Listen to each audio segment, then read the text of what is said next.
So I thought I'd do a quick video while we've still got this amazing view, but my throat's gone from shouting yesterday at the five.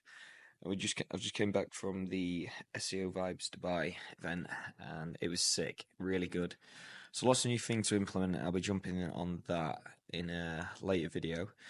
But I just wanted to touch on expired domains because obviously chatting a lot with ODs and they sell a lot of expired domains, and I bought a site off those guys in the past. And my main site was actually originally built an expired domain. Like a lot of my bigger sites have either been had a 301 redirect from an expired domain to them, or I've actually built on an expired domain. But I've not had full success with expired domains, so it has been like a 50-50 success rate with a lot of the projects I have done with expired domains. But I would say the ones which have failed or not grown as big as I've wanted to, I've kind of not worked on them and I've left them alone.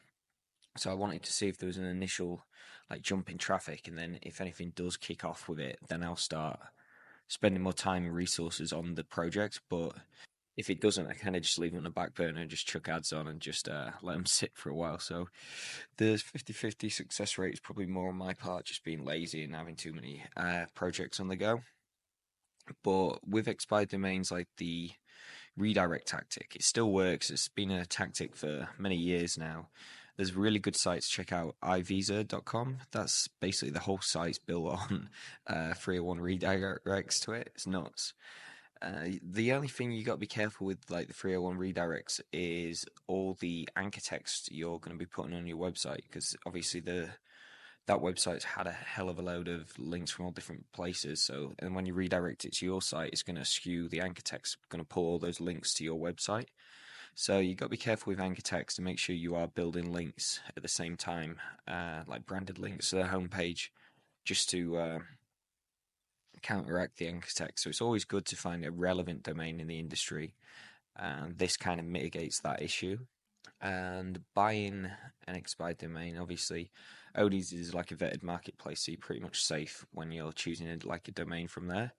But if you are using like expireddomains.net or Spamzilla, which is really good to find expired domains, you want to be very careful with the history of the website. So you want to check like the who is not the who is sorry. You want to check Wayback Machine Archive and make sure the site like wasn't like a porn or casino or like a Chinese Japanese text website, which always like happens with a lot of those expired domains.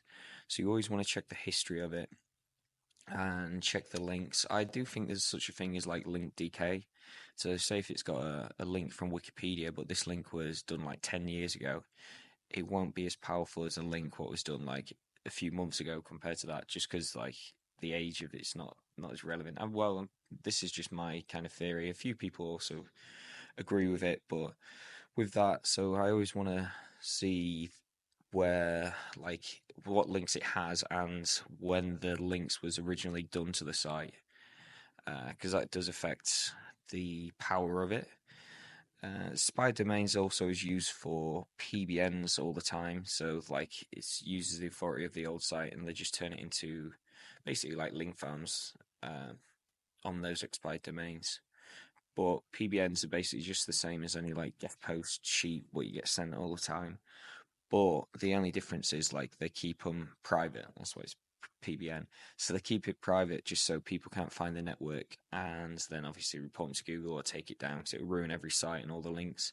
With like if you are buying like an expired domain from like ODs, I wouldn't actually do that those sort of domains as 301 redirects unless they are highly relevant and it does make sense to redirect them if like some of the pages are still indexed. Like I would actually turn those websites actually into a fully niche site, a full affiliate marketing site, because they do have a lot of them are like quite branded as well as having the power of the links and like the traffic they used to have. Cool, so that's pretty much it. Just a few things I kind of wanted to touch on with expired domains. It's a really good tactic for like building links to the site and for basically skipping like the sandbox and the curve of building links. 'Cause links, it does cost a lot of money. It is valuable having all these links actually built onto the website. not just for mainly SEO purposes, but say if you got links from like Forbes or Wikipedia, it's always good to build a new website and then actually put that on the homepage as like social proof and social like signals that you've got links from like Forbes. Just looks good and makes it like you seem more of an authority when building out your website. Right, cool. I will catch you in the next video. I'm going to try and get some sleep and recover. See ya.